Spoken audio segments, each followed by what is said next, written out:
Niue is one of a number of island nations in the Pacific where the entire country consists of only a single island, and I hazard a guess that most people have never heard of it. The country is located 1,500 miles northeast of New Zealand and 240 miles east of Tonga, which is also its nearest neighbour. From north to south it's about 22 kilometres and east to west about 15. The population is 1,500, but there are around 24,000 Niueans living overseas. The per capita income is around $15,000 per year, and most people feed themselves by subsistence gardening. Niue, like Palmerston and many of the Cook Islands to the east, only have a roadstead type anchorage, which means it's only tenable in fine weather and is located off the main town of Alofi. We managed to cover the 395 miles from Palmerston Island in about 2.5 days, and immediately upon arrival in the early hours of Sunday morning we hit the ground running. We had to clear in with the authorities, help Keith at the yacht club set up some moorings, and then find some volunteers amongst the cruisers to help us run the Eyeglass assist program, as well as setting up things at the hospital for the following day. Because of the often poor conditions for landing yacht dinghies, as well as launching the local people's fishing boats and diving runabouts, there's a self-operated electric crane on the wharf, and when coming ashore it's necessary to lift and store your dinghy out of the water. It usually goes without incident. We asked the owner of this car about how roadworthy he believed it was, and he told us that it's still running, so it's okay. I expect the cost of shipping a car to Niue would bring tears to most people's eyes. After setting up at the hospital on the Sunday afternoon, we ran a training session on Monkey Fist, and the next morning we followed up with some on-the-job training, and then we were into the thick of it, so to speak. And happily everything worked like clockwork, with both Tracys doing a fantastic job of determining the right reading glasses for people, while Francis and I concentrated on the distance glasses.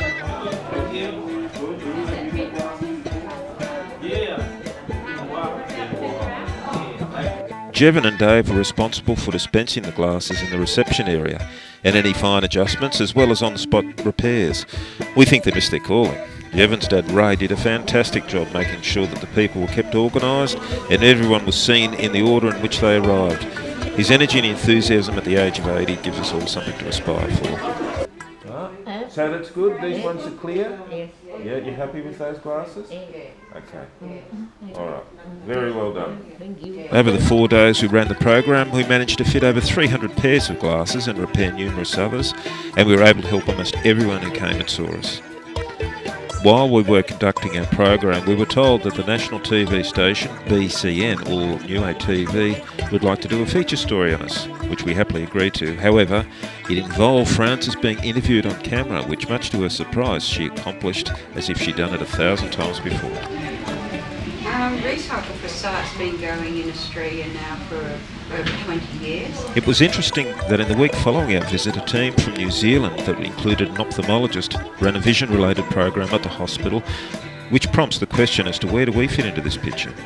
The fact is that vision problems in many undeveloped countries are so prevalent that only those people who are considered priority cases can be seen by the specialists, if there are any specialists. Generally, if it's simply a matter of needing spectacles, then people have no alternative and just continue living on with their poor vision. And I really appreciate you people with your own effort of thinking about my poor island Niue and myself and other relatives or brothers and sisters. And you can see the leaves on the trees? Yes, the numbers, I mean, the words writing those numbers over there, I can't see without the glasses. Okay. So, but I can read from the numbers.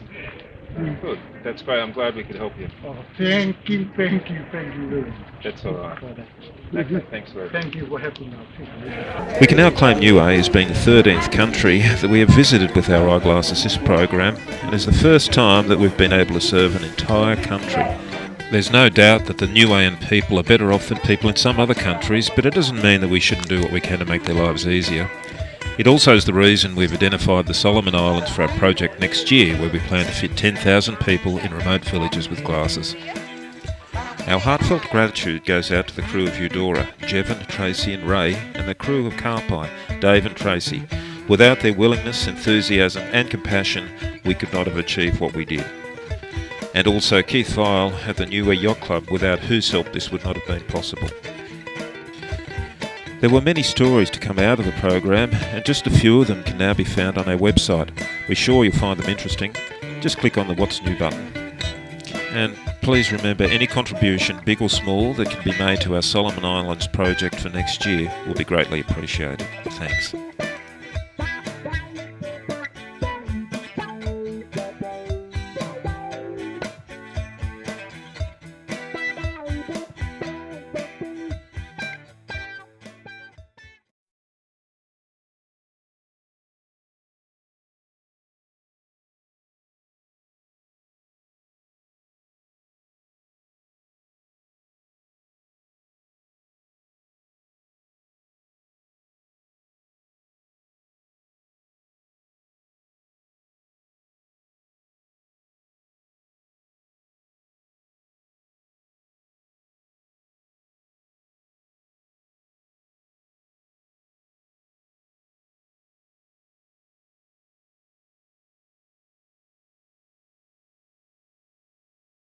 And you can see the leaves on the trees? Yes, the numbers, I mean, the words writing those numbers over there. I can't see with other glasses. Okay. So, but I can read from the numbers. Good. That's great. I'm glad we could help you. Oh, thank you very much. That's all right. For that. Okay, thanks very much. Thank you for helping out.